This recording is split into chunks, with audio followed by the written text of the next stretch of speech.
Hi, everyone, and welcome to our next to last episode of Season 7 of the Legends of Sport podcast presented by Fujifilm.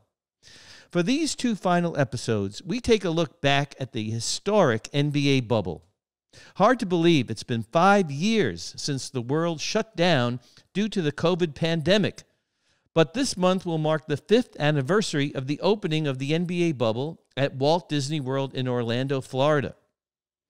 As we remember, all live sports abruptly stopped in March 2020 due to COVID, and we were left in our homes without sports. Kudos to ESPN for bringing us the 10-part documentary, The Last Dance, about the Chicago Bulls' legendary run, but arenas and stadiums were empty as we all sheltered in place in our homes. The NBA season was suspended on March 11, 2020, about a month before the playoffs were scheduled to begin. Players, coaches, and staff weren't permitted in their practice facilities. Everyone went home not knowing if or when the season would resume. There was so much uncertainty for all of us, and a lot of fear. Little did many of us know the NBA hierarchy was working around the clock, via Zoom, I'm sure, to devise a way to resume the season in a secure location that would ensure the health and safety of everyone there. That place became known as the NBA bubble and was located on the vast property of Walt Disney World in Orlando, Florida. It was an unprecedented and massive undertaking.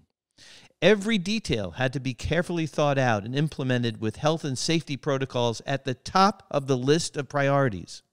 22 of the NBA's 30 teams were invited to the bubble based on the standings when the league suspended play in March.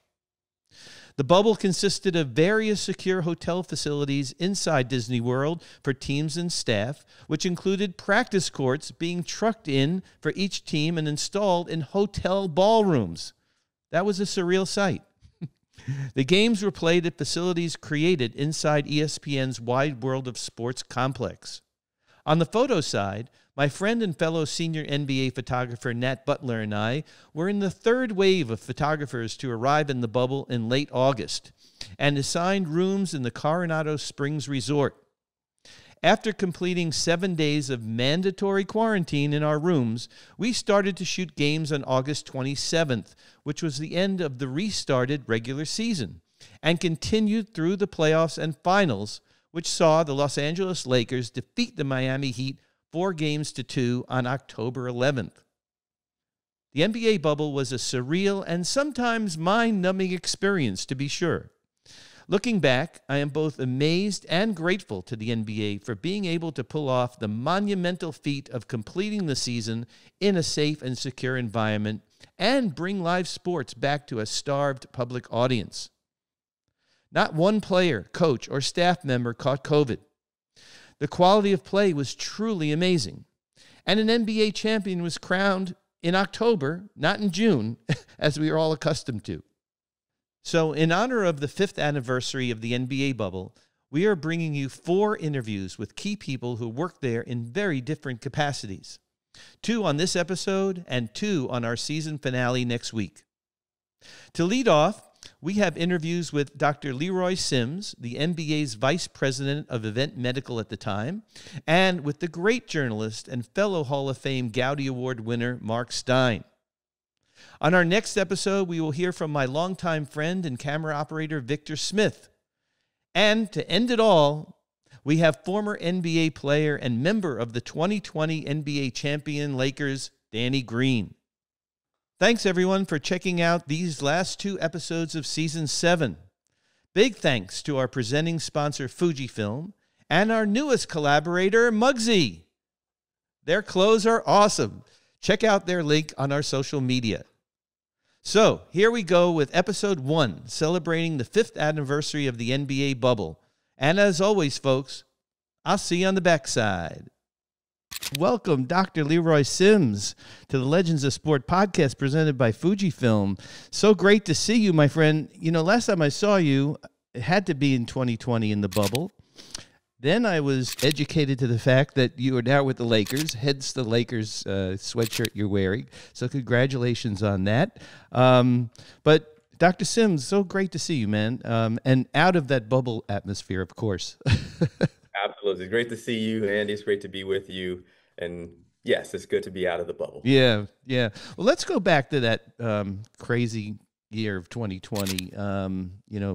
Everything shut down in March of 2020.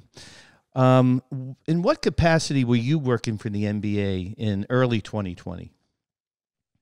I remember those days very well. In Mm-hmm. early 2020, I was working at the NBA as vice president, head of event medical. Mm-hmm. That was a role that was responsible for coordinating and overseeing the medical care at NBA's tentpole events, Mm-hmm. such as All-Star, Finals, Summer League, our global games, Mm-hmm. so domestic and international. Mm-hmm. At the same time, I was also still a practicing emergency medicine physician, working in the emergency department in the Bay Area. So I was actually wearing two hats. I had two jobs at that time. Wow, I actually didn't know that you were based in the Bay Area. I have a daughter in medical school at Mount Sinai in New York, and she's just starting her rotation stuff this week. So, I don't mean to bring up like stuff that'll give you a stomach ache, but she's not ready, I don't think, at this point. Anyway, Doc, so, we turn the calendar in 2020, a couple of major tragedies happened. The great David Stern, my boss, passed away. Kobe tragically passed away. We see COVID is kind of percolating over in Asia. I don't think any of us really, I mean, I know you in the medical profession did, but I didn't give it a lot of credence. Like, it's not coming over here. It's going to stay over there. All of a sudden, it's over here, right? March 2020 comes around. I remember that game perfectly. Lakers, Brooklyn, and all hell broke loose, and boom, season's canceled. I think they said suspended. I don't think they said canceled, right? So do you remember in your capacity with the league, the first time it was discussed to have an NBA bubble in the event the 1920 season had to be interrupted due to a pandemic? Yeah, so I'll go a little bit earlier than when the bubble discussion started, which is to Mm-hmm. say, in January of 2020, we were in Paris for the global game. Mm. And it was actually at that time where we were starting to have discussions about just understanding this virus that was happening. Remember, the NBA has a large presence in China, Mm-hmm. and our colleagues over there were asking us, what do you know? And we're asking likewise, what do you know? So the first briefings and conversations that we had about the coronavirus, this novel coronavirus, was in January 2020. And Mm-hmm. then fast forward was All-Star, and we had business partners who come in from all over the world and employees come in from all over the world coming to Chicago. And we had some discussions of, should people come, should they not? What do we need to be alert and concerned about? Yeah. So as you referenced, the league suspends the season after the case with Rudy Gobert Mm-hmm. and the team there, and from there we had to figure out how we could we finish the season, and if so, how could we do that safely? Mm-hmm. Mm-hmm. We have at the NBA a great group of experts in infectious disease, epidemiology. We have certified industrial hygienists Mm-hmm. who help us with regular things in regular ways, but also things that come up from time to time. There's a measles outbreak here. How will that impact protocols and arenas, et cetera? So, Mm-hmm. and it really started to take place in April and accelerated in May around, okay, if we are going to be able to do this, how can we do it? Mm-hmm. What is it going to take? Mm-hmm. And the concept of the bubble, that's a colloquialism. That I mean, Mm-hmm. we couldn't put up a bubble. We couldn't have an impenetrable membrane set across hotels Right. or some location, but it was how could we design a secure location, some type of a campus, where we could keep people safe inside and keep the virus outside. Yeah. So it was April, May when those conversations really started to accelerate and we started to delve into Mm-hmm. details about what it would look like, what it would take to be able to resume our season, finish it, and crown a champion. So I'm just curious. It's going back to January, February before the league shut down. I mean, were there conversations in the league office? Like, I know how the league works. They're always thinking months and months and months ahead, contingencies and, even stuff with weather when we get to, All-Star in a bad weather city and whatever. Was there ever like, hey, guys, we might have to shut down at some point if this thing gets bad? I mean, I wasn't privy, obviously, to those, but I'm just wondering if that was done at that high level.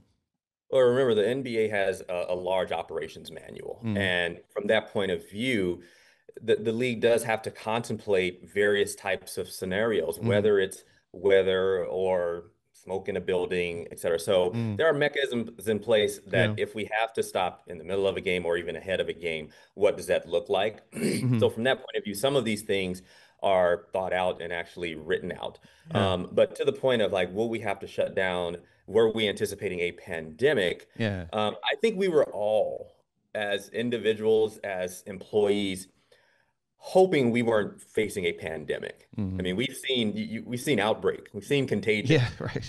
and so just that fear. But Yeah. no one was hoping or expecting a pandemic. But that being said, with the advisors that we have, we're starting conversations of if this does become bigger, and it was accelerating. You could see, Mm-hmm. in Asia what was happening. You saw New Zealand shut down. I was actually in New Zealand Mm. on March 9th and had Oh. just gotten back. Oh man. And so Yeah. made it out, luckily. Yeah. But we were starting to say, get the information, the medical information of what is this virus? How is it spread? Remember, that was Yeah. is it spread person to person? Is it airborne? Mm-hmm. And what we need to know. So we started just digging on the medical side into what we know. How do you respond in the face of some type of viral threat? Yeah. And what would we need? And Mm-hmm. so that's where your public health, infectious disease, and epidemiology advisors really come into play. Because in Mm-hmm. a hospital setting, we know what to do on the ward, on a given ward, if something we see multiple patients starting to get something. And Yeah. so you start from there. And how do we apply that to, the basketball setting or Mm-hmm. an NBA? And that's how the conversations proceeded. Amazing. I had a crazy experience. My wife and I went to the Paris Games in January. Came back, and everybody lands in the same like customs hall at LAX, and 3 flights from China had arrived at the same time that we did. Every single person's wearing a mask. I mean, used to seeing. I live in an Asian-based community. We used, they wear a lot of masks. Just as normal business. But Right. every single person, and then you're packed in like sardines in this thing. And I looked at my wife and I'm like, this cannot be good. I mean, there's just something going on we don't know about. So anyway, While that looked business as usual, in oh that boy, particular moment, it's like, do yeah. they know anything? So going back to the health and protocols, Doc. What I mean, it's kind of an obvious question, but what were the most important health and safety protocols as the bubble was being developed and then instituted? Andy, I'm going to be honest with you, and this is probably not the answer you want to hear. They Mm-hmm. all were important. Mm-hmm. And let me layer this for you. Mm-hmm. In order to have a closed campus, a bubble, if you will, you have to contemplate all the things that you will need in it, from cleaning, ventilation, space, Mm-hmm. space for testing if you're going to test. You need all of the supplies and equipment, the masks. Do you have that? What's the supply chain look like? Mm-hmm. And then even to get people there, what do they need to do on the front end? So on the front end, we needed people to test, Mm-hmm. right? Mm-hmm. And make sure that they weren't exposed or infected. Mm-hmm. And then when you go from outside of the bubble location to the bubble location, it's quarantine. The Mm-hmm. quarantine was a very important part to make sure, same thing, that nothing was smoldering such that when someone got in, it might manifest and, put us in an outbreak type of a situation. Mm-hmm. But even while quarantining, we continued to test. Yeah. When you were done with quarantining, you had to test. Yeah.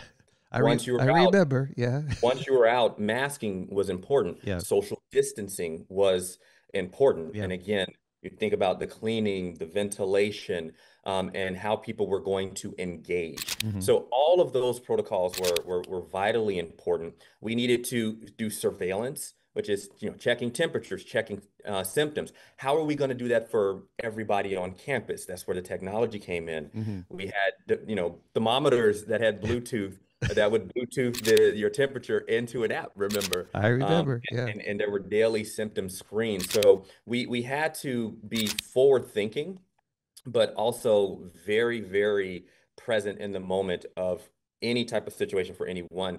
We had to risk stratify individuals. Remember, Yes. Oh, yeah. you Yeah. didn't want people who were high risk of having complications Hmm. to be in a position of having something bad because we weren't going to be a hospital. We were trying to Hmm. resume a basketball season Yeah. in a safe way, knowing we would have employees, players, coaches, media, business partners, et cetera, there. So all of the protocols were really important, and I would say there wasn't one that was more important than another because if any of those pieces fail, Hmm. Hmm. then we were in a position where our opportunity for success could be compromised. Hmm. And that was the beauty of the process. All of the collaboration, all of us thinking outside of the box, no stone unturned, Hmm. that really helped us. And that collaboration was beyond just the advisors we had. We talked to other leagues around the world. Hmm. We were all in this together. Hmm. What are you doing? What are you seeing? We were talking to testing companies. We were talking to, medical device companies looking at thermometers, like Hmm. infrared. There was just so much. Hmm. We were doing deep dives on the type of filters that we would put in the HVAC system. Sure. So, Yeah. but all of those things, each aspect of the protocols really mattered. But most importantly was to be able to get people in safely to ensure that they either weren't infected or had something brewing. And then on the other side of it, continue to have our regular checks Hmm. to stay ahead of any infection as early as possible if it were to manifest. Yeah, incredible. You know, looking back, I know there were certain different locations considered, but it was a genius move to put the what we call the bubble at Disney World at the property there. It had distinct resorts that could be allocated to different teams, and then filtered down to basically just one resort at the end, Coronado Springs. It had the ESPN Wild World of Sports, which had two arenas. They created another one. So that was a pretty genius move. I mean, being in Florida in the middle of the summer, is not the greatest thing that you want to do, but we did it. But one thing, Doc, that's come up in the interviews I've done for this two part episode for the bubble, has been the mental health aspect. Okay, that I know the NBA had thought that out. Mental health is at the top of the list of protocols for the NBA in the best of times, right? But myself, other people I've talked to, maybe you, I mean, the mental health challenge of being sequestered, let's just say, in a closed environment that you cannot leave. I mean, it's like you leave, you're out, and that's the end of that. That weighed on all of us, I think, right? And I don't know how long you were there. How long were you in the bubble, you yourself? I was in the bubble for a total of about 80 days. Oy. I Yeah. spent the first 40 days there, Mm. but then I had to go home to do my ER shifts. And that was in early August, but then I Wow. came Wow. back at the beginning of September and was there for the duration. But the only time I left the bubble was for my ER shifts. Wow. But Wow. to your question, Hmm. the mental aspect of being present, being sequestered, being away from family Hmm. was a challenge. The challenge, if not the burden, of having to quarantine Yeah. in Yeah. isolation Yeah. was a challenge. The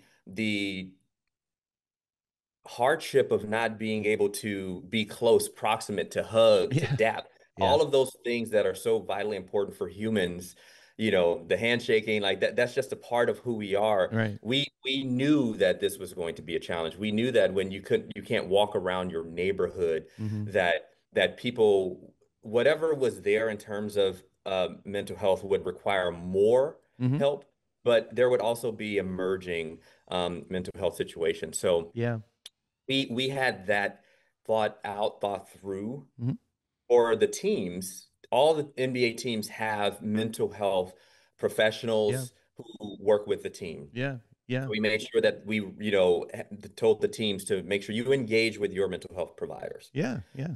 The league, we were proactive in having mental health providers in the bubble. Hmm. Hmm. And so we had I people on remember. site Sure. And then to Yeah. have an added layer, we worked with um, Disney and Advent Health to have a hotline for Hotline. people to be able to call if Hmm. they didn't want to talk to the NBA mental health specialist, Yeah. psychologist, psychiatrist, or their team. So we made sure that, we had multiple avenues for people to be able to engage Hmm. with a mental health specialist, Yeah. knowing the hardship that it would be to quarantine, to be isolated, to be away from family for extended period of time, Hmm. the sacrifices that people were asked to do. Yeah.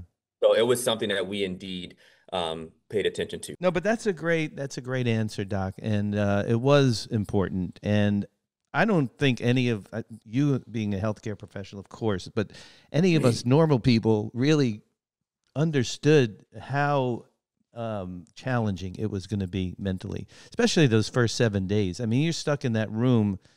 What was it, 12 by 14? Marc Stein literally measured it foot by foot. He knew exactly. It's crazy. I was doing my podcast. This podcast, I brought all this gear to my little teeny hotel room, and I'm doing podcasts. It kept me sane. It was crazy. So last question, Doc. Looking back now, 5 years later, right? It's hard to believe it's 5 years, July 1st, the opening of the bubble. How important do you think the NBA bubble is to the morale of the public's need for sports and the distraction from the pandemic? Before I answer that, I just wanted to say one other point on the mental health Sure. aspect, which was we know that there's a stigma around mental health, right? And Mm-hmm. seeking care and being strong. Mm-hmm. One of the things that I made certain to do was to publicize that I had a therapist Mm-hmm. and to try to bring some normalcy to that is even I have someone who Mm-hmm. I'm engaging with and Yeah. and I would share it. I didn't make it to any of our games on Tuesday, 7 o'clock, because that was when I was meeting with my therapist. And I would say, Interesting. I Yeah. can't be there. So I Yeah. wanted to make sure that we highlight and shared it and not hide behind some type of shroud of Yeah. secrecy as related to the care that we were receiving ourselves. Mm-hmm. Now, Mm-hmm.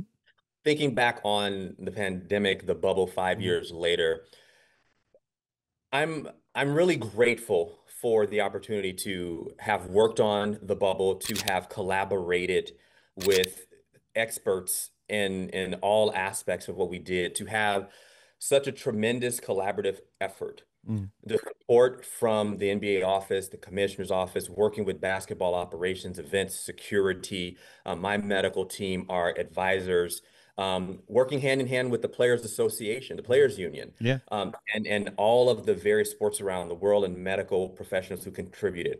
We knew that people were hungry for basketball because the NBA is a very popular sport, but Mm-hmm. people also wanted some semblance of normalcy in their lives. And what better way than for us to be able to get back to something that people love, the game of basketball, to do it during a pandemic, but to also demonstrate that with appropriate collaboration, resources, contingency planning, that this could be done. Yeah. So for us, Hmm. it was important. It was really important. Beyond a business matter, this is our passion. This is our Yeah. job. This Sure. is what we do. Yeah. And so to be able to find a location to establish these protocols, which are health and safety protocols. The document was over 100 pages long of Yeah. everything we're going to do. Get the right technology to be able to integrate with you, the human, and the computer, the technology, reporting out, all of those things coming together Mm. for in service of crowning a champion for the 2019-2020 season. Yeah. That was absolutely great. Mm-hmm. We wanted to be able to provide entertainment. Mm-hmm. And it was just a moment in time. Yeah. Andy, remember, we had fans on a screen Virtual fans. It's all in the, in crazy. the arena I to know. try to bring our fans closer to the game because they couldn't be there. But we knew that that was important for our fans. We knew it was important for our players. Yeah, yeah, yeah. Yeah, for sure. Danny Green talked about that very eloquently. He said he feeds off of that energy. And to not have live fans there, yes, was difficult, but at least the virtual fans provided that kind of a little bit of that energy. Yeah, Yeah, extraordinarily gratifying to be able to resume our season, yeah. to do it safely, Mm-hmm. where none of our players tested positive. I mean, it was a major feat, Yeah. but really at the end of the day, there's such a sense of satisfaction for what we did for the game of basketball, for the NBA, for the global community, for the Hmm. public health community, all of the information and things that we got, we shared. Yeah, yeah. It was tremendous, and for me to have played a role in it, I will eternally be grateful for that opportunity, that experience, and all of the people who I worked with and came across, Yeah. including you, which leads to this podcast today. I was a little bit of a pain in the ass. I got to tell you, I was complaining the whole time. I was like the oldest guy in the room, but I got through it. I got through it. I have to say, looking back, it was a first, an NBA first. I've been part of many NBA firsts in my 43 years working for the league. First Europe, Dream Team, whatever. And I took a lot of umbrage at people calling the Lakers championship in the bubble an asterisk championship. And everybody I've talked to who's been there, said no, actually, and Marc Stein said it best. He said it was an accomplishment championship. It's like, LeBron said it was his hardest championship, I think, at one point to win because of the mental, what it wore on him being away 103 days or whatever it was, the Lakers and the Heat had to be there for the finals. So, Doc, I'm proud to have gone through it with you. We're like soldiers in arms who fought in some battle somewhere that will always have this together. And to be able to go back and look at it and understand the challenges but also the success of it and the forward thinking of the league. I'm proud of that. I am proud to have been part of that. And I appreciate you taking the time because I know you're busy, but thank you for coming on and sharing your thoughts, man. Thank you for having me. Thank you for doing a reflection and on that experience that we all had. It was Yeah. great to walk down memory lane. Yeah, thanks, Doc. Well, I hope to see you soon now. You're in LA. So, I'm not around the arena or the practice facility much anymore, but, we're in the same town. So let's get together at some point. Let's do it. All right, my friend. Take care. Thanks so much. Thanks a lot. Okay, bye. Well, big thank you to my friend Marc Stein for making the time. We're talking during the craziness of the NBA Finals, pre-draft. This is going to come out after that. But I know that your time is valuable, my friend, and I love the fact that you took some time to talk with me. So thanks. Welcome to Legends of Sport podcast presented by Fujifilm. For Andy Bernstein, you drop everything. It's not the camera. You drop everything else. Thank you, my brother. I appreciate that. Fellow Gaudi Award winner, my friend Marc Stein. I must say we have to acknowledge each other for that. So that's wonderful. So Marc, let's go back to the summer of 2020. NBA bubble opens on July 1st. First of its kind ever. Where were you first of all, when you got the news that the bubble was going to happen, first of all, and your reaction to that? I was working at the New York Times, so I was covering this pretty closely, and it was pretty obvious that this was the way the NBA was going to do it and try to create its own village, and they pulled it off. Mm-hmm. I mean, it was a challenge, to say the least. Mm-hmm.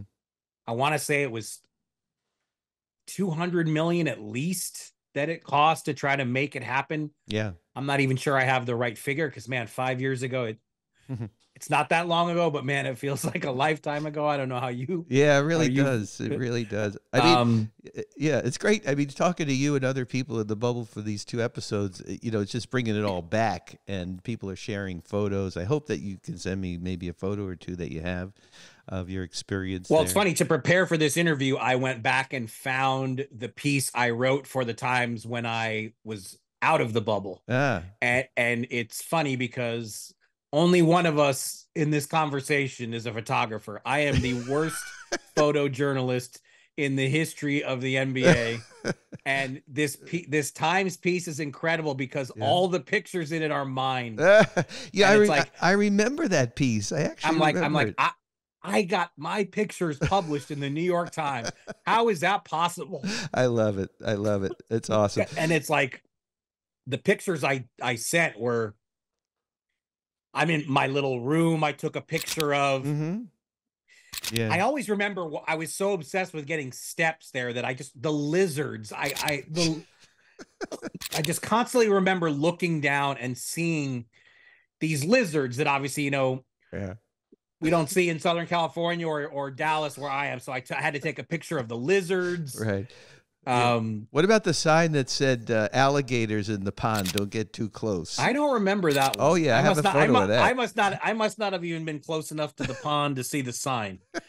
It was a grueling look. I looked at it as a journalist. I felt like it was unmissable. Mm-hmm. That was the word mm-hmm. I used. I'm so grateful that it's on my resume. I'm mm-hmm. so grateful that I was there. But when you were there, it mm-hmm. felt interminable. Yeah. And look, I was only there 53 days. Mm-hmm. To this day, I feel guilty even registering a complaint compared to what was your day count? I actually was there 53 days too. Did we get there the same time at the end of August, or were you there at the beginning?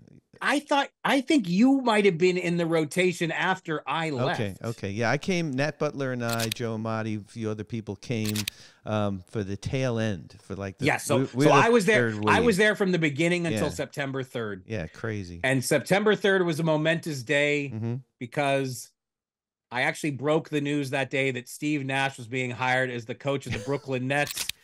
Dropped the mic and went to Orlando Airport and left. Oh, by the way, this is also happening. Yeah, that's that's crazy. But like I said, I felt like my friends like Mark Spears and Chris Haynes and Malika Andrews, they were there for like 100 days. I know. So it's like I can't sit here and like I said, I did feel some guilt over that. But like I said, I mean, I am like, I don't know that it will ever happen again. So it really meant a lot to me to be there and just, I mean, I will never forget early on when 22 of the NBA's 30 teams were there at the beginning.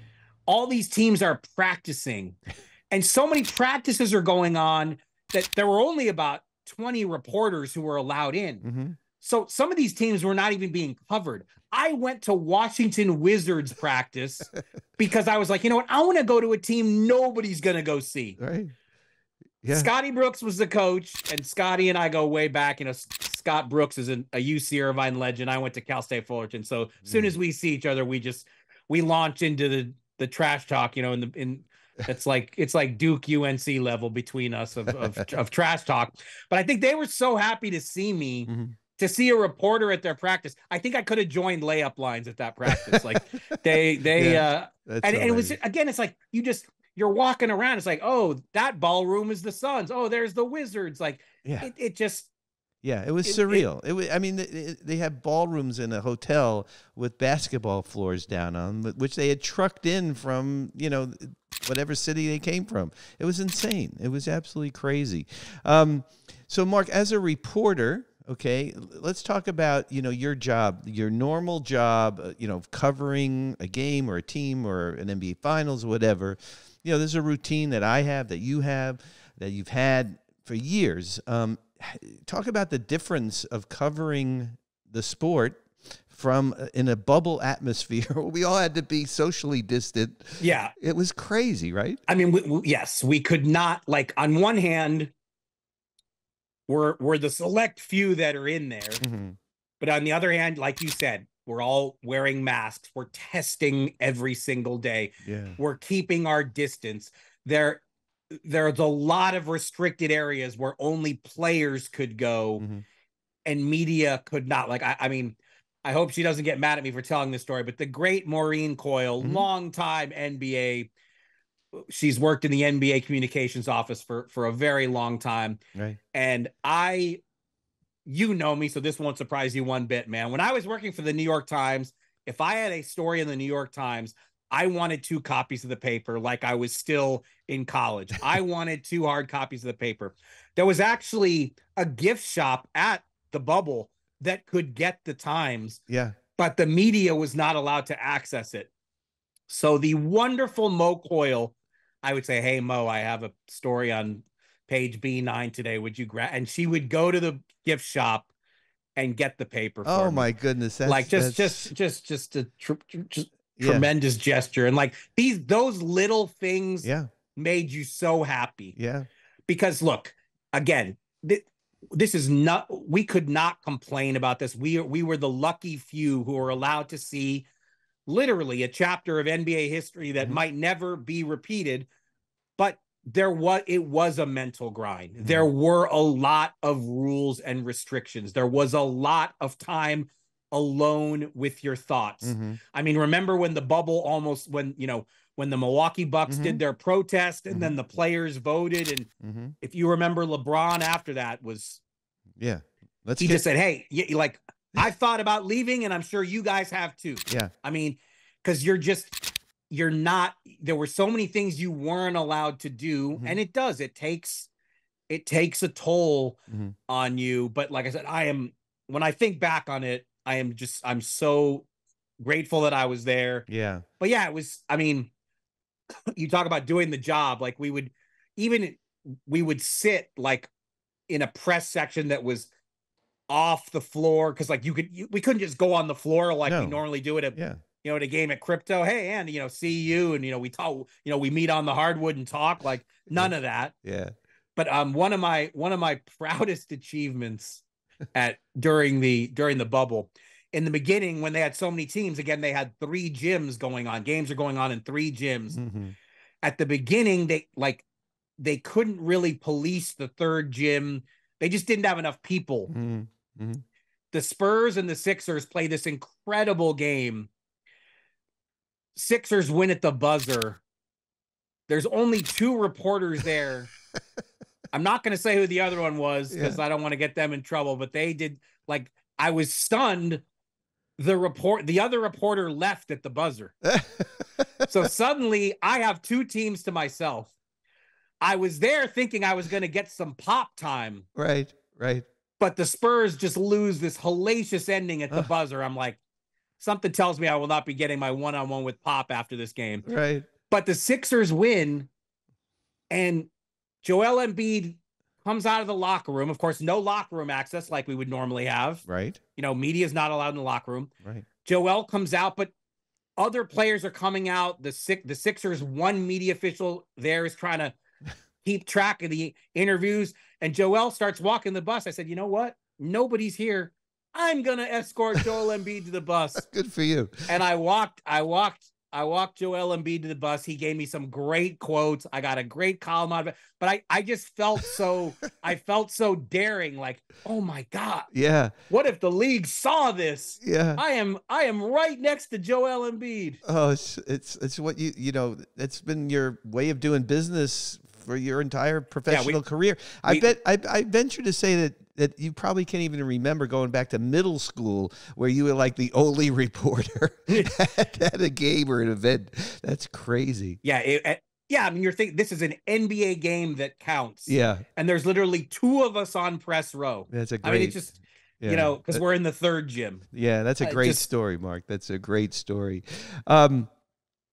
Last thing I want to ask you, and I'm asking everybody this, and I think we all have the same opinion about the quality of play that we saw, right? The fact that the guys, it wasn't the rigors of travel, even being at home with all the demands and stuff of home games and family and everything else.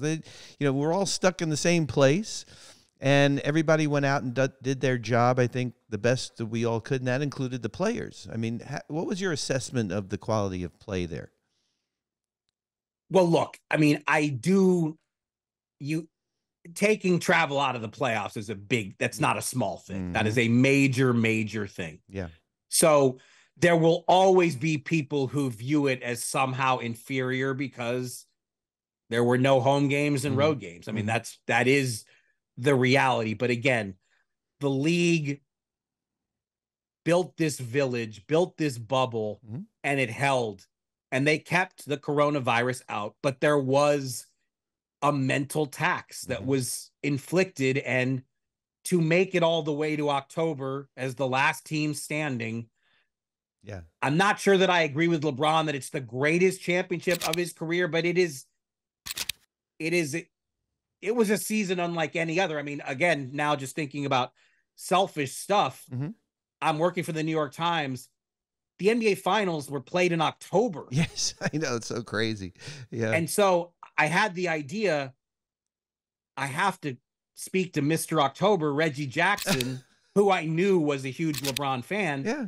Could Mr. October please analyze the performance of LeBron James, who this year and this year only, and probably for the only time in NBA history, we could call LeBron Mr. October that October. And so for the little, the little 9-year-old Yankee fan who still looks at Reggie Jackson the same way, to be able to get in touch with him and write a story in the New York Times about Reggie Jackson analyzing LeBron James in the NBA Finals in October, not sure that's going to happen again either. Wow, that was a genius idea, and I don't doubt that coming from you. But I didn't read that story. Now you're going to make me go back and read it so we could post it in the podcast.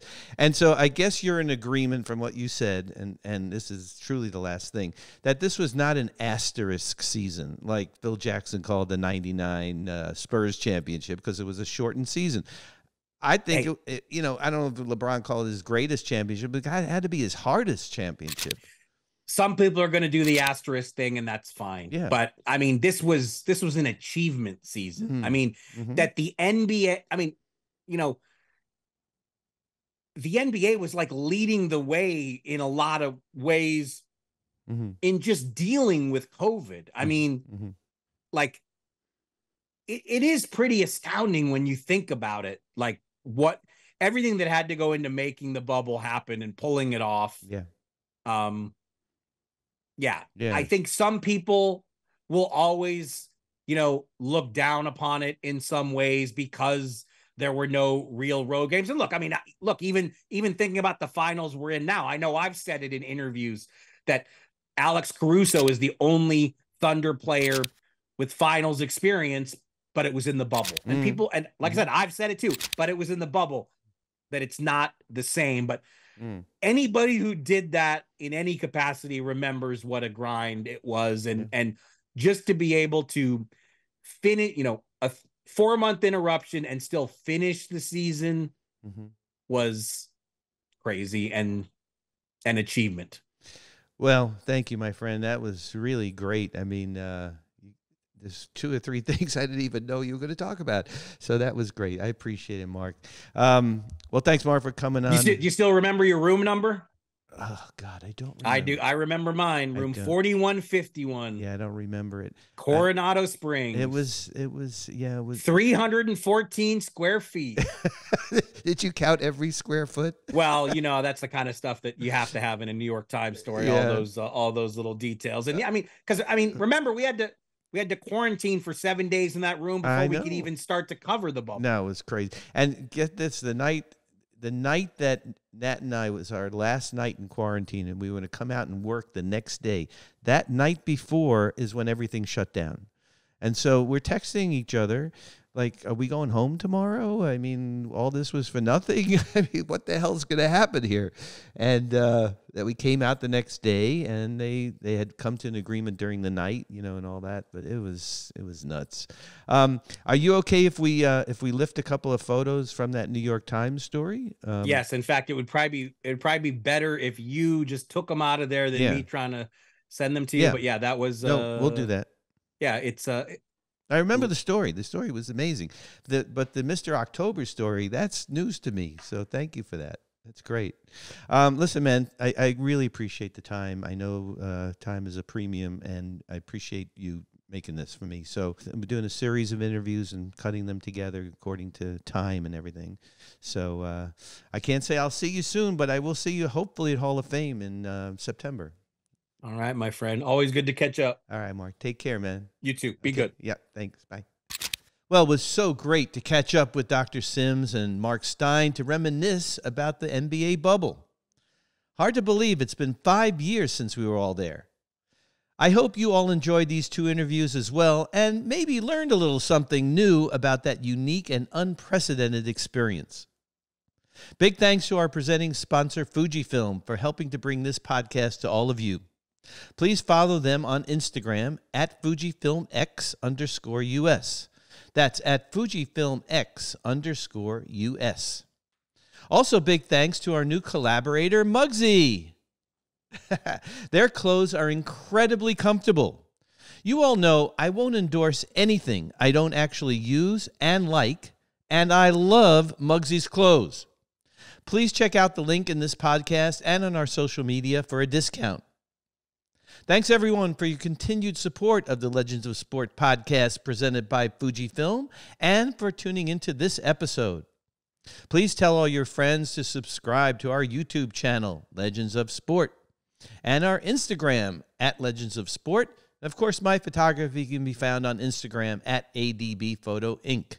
Thanks, as always, to our producer, Carlin Barker, and our editors, Sean Gosser and Addison Shao. Thanks, everyone, for checking out this episode. We'll be back next week with part 2 of our NBA Bubble episodes with the season finale of the Legends of Sport podcast presented by Fujifilm.